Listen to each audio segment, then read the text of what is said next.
खुलुमबाय बियो बड'लेण्ड टेलिभिजन दिनैनि रादाब फरायदों आं संसार बर'आ दिनैनि गाहाय रादाबाव दङ महाजोता दिनै गोनांथार मेल जुथुमदों AIUDFनि बिजाथिफोरा आसामाव फैफिनबाय बैसागु रंजानानै फैफिननाय समाव साथामनि जिउ खहा कभिड प्रट'कलखौ मानिनानै बैसागु रंजानो गिबि मन्थ्रिया रायजोफोरखौ खावलायदों आसामाव कर'ना भेक्सिननि आंखाल जायाखै सोलोंथाइ मन्थ्रिया मेट्रिक आनजादखौ केन्सेल खालामैनि इसारा होदों इलन मास्कआ नासाखौ अखाफोरसिम लांगोन चेन्नाइ सुपार किंग्सआ पान्जाब किंग्सखौ 6 विकेटआव फेजेनो तामिल सावथुननि कमेडियान बिबेका दायो गैलिया धर्म प्रडाक्शनजों बलिउड एक्टर कार्तिक आर्याना ब्लेकलिस्टआव खालामजाबाय दानि आबुं रादाब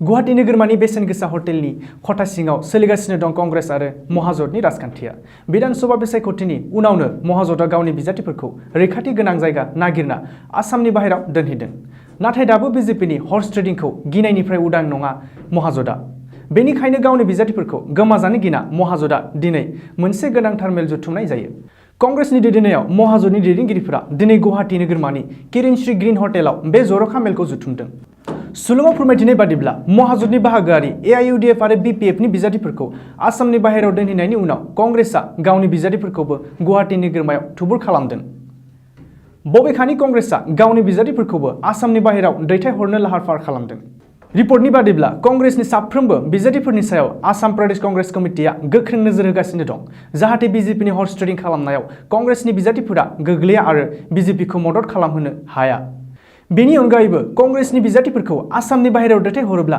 बेनि बिबानखौ सोर लागोन बेनि सायाव दिनै हरखाब जुथुमनाय महाजोतनि जर'खा मेलावनो बिथांखि लागोन होननानै APCCनि सुलुङाव फोरमायथिदों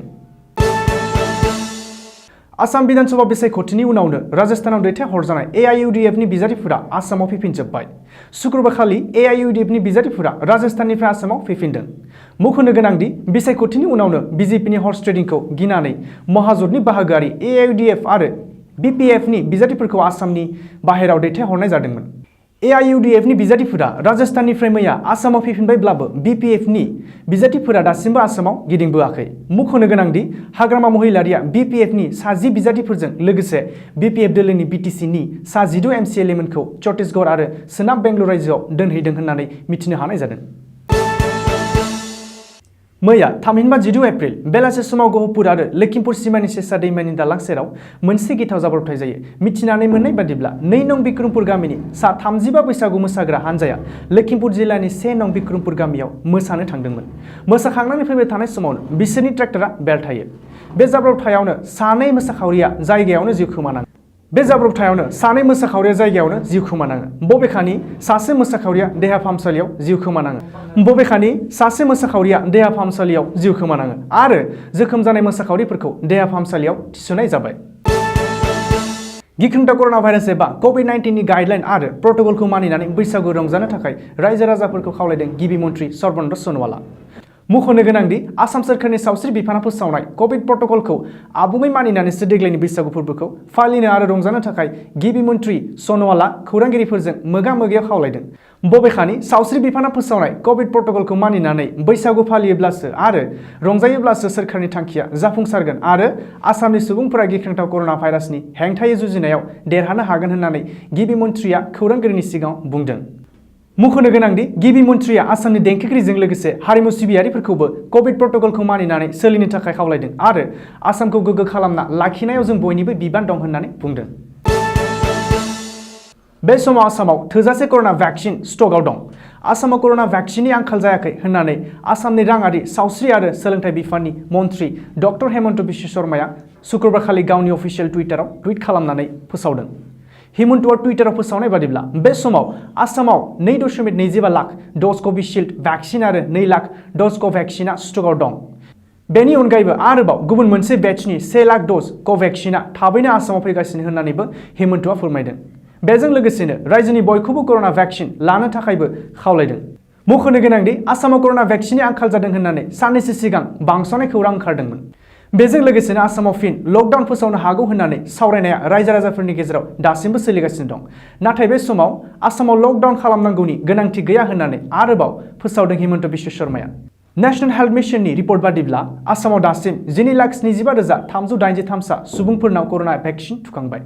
नेशनेल हेल्थ मिशननि रिपर्ट बादिब्ला आसामाव दासिम 12,75,380 सा सुबुंफोरनो कर'ना भेक्सिन थुखांबाय। बेनिनो 2,25,072 सा सुबुंफोरा नैथि द'ज कर'ना भेक्सिन लानो मोनबाय। रिपर्टनि बादिब्ला आसाम नाङै बे समाव 3,613 एक्टिभ कर'ना बेरामि दं। हादरनाङै कर'ना भाइरासनि फिन गाग्लोबनायखौ नोजोर होनानै CBSEआ 10 थाखोनि आनजादखौ केन्सेल खालामबाय। बेबादिनो CBSEआ 12 थाखोनि आनजादखौबो फावसयबाय। बेखौ लानानै आसामावबो सेबाजों खुंजानाय मेट्रिक आनजादखौ केन्सेल खालामनो एबा फावसायनो हागौ होननानै सोंथि सिखारदों। नाथाय 2024 मायथाइनि मेट्रिक आनजादखौ केन्सेल खालामा आरो सिगाङावनो फोसावखानाय थि समावनो खुंनायनि इसारा होदों सोलोंथाइ मन्थ्रि डक्टर हिमन्त बिश्व शर्माया। सोलोंथाइ मन्थ्रिया खौरांगिरिनि सिगाङाव फोरमायथिनाय बादिब्ला आसामाव माखासे जेंनाफोर दं। सेबाया CBSEजों गोरोबा। बबेखानि मेट्रिक आनजाद लिरनो गोनां गासिबो फरायसाफोरखौ उथ्रिसार हरोब्ला कटन इउनिभार्सिटियाव, प्रग्येटिस कलेजाव, आचार्य कलेजाव सोर मुं थिसनगोन? बेनिखायनो आसाम सोरखारा मेट्रिक आनजाद केन्सेल खालामनायनि थांखि लानो हाया। नैथियाव आसामाव अनलाइन आनजाद खुंनो हाया मानोना गामि ओनसोलनि फरायसाफोरा अनलाइन आनजाद लिरनायनि खाबु गैया होननानैबो सोलोंथाइ मन्थ्रिया बुंदों।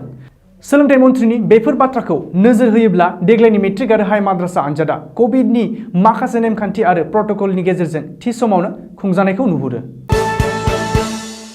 मुलुगनि अरबपतियाव बिमुं मोननाय मुंदांखा स्पेसएक्सनि बिगोमा एलन मास्कआ आमेरिकानि स्पेस एजेन्सि नासाजों अखाफोर मिशनाव $2.89 अरब एग्रिमेन्ट खालामो। 50 बोसोरनि उनावहाय गिबि खेब एलन मास्कआ नासानि अख्रांमा दावबायारिफोरखौ अखाफोरसिम लांनो थाखाय स्टारशिप बानायगोन। नासाजों बिब्दि $1 अरब एग्रिमेन्ट मास्कआ गावखौनो फोथायनाय बांदों। मख'नो गोनांदि नासानि बिब्दि आर्टेमिस मिशननि गिदिर खामानिखौ एलन मास्कनो कम्पानिनो होनो थांनायाव जेफ बेजसनि दुखुनांथाव। बे एग्रिमेन्टखौ लानानै एमाजननि बिगोमा जेफ बेजसनिसिम मोनसे गिदिर दुखुनांथाव।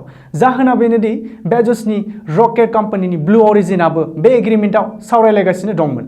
जेफ बेजसआ लकहिड मार्टिन आरो नर्थ्रप ग्रुमनजों ज' जानानै मोनसे माहारियारि हानजा दानायनि खोथा होदोंमोन। मैया मुम्बाइनि वानखेड़े स्टेडियामाव जानाय IPL मेचआव चेन्नाइ सुपार किंग्सआ गावनि नैथि मेचआव पान्जाब किंग्सखौ 6 विकेटआव फेजेनना 2024 नि IPLआव गिबि देरहायो। पान्जाबा होनाय 107 रान टार्गेटखौ चेन्नाइआ 15.4 अभाराव 4 विकेटआव आबुं खालामनानै देरहानो हायो। बे मेचआव चेन्नाइनिफ्राय मेइन आलीआ 46 रान बांसिनै बुयो आरो फाफु डु प्लेसिसआ 33 बलाव 26 रान बुयो। चेन्नाइनि हेंथायै पान्जाबनि शाहरुख खानआ 47 रान बांसिनै बुयो आरो मोहम्मद शामिया 2 विकेट लायो। इं 2009 मायथाइयाव भारत सोरखारनिफ्राय पद्मश्री बान्था मोननो हानाय तामिल सावथुननि कमेडियान एक्टर बिबेकआ दिनै थामहिनबा 17 एप्रिलाव जोंखौ नागारलांबाय।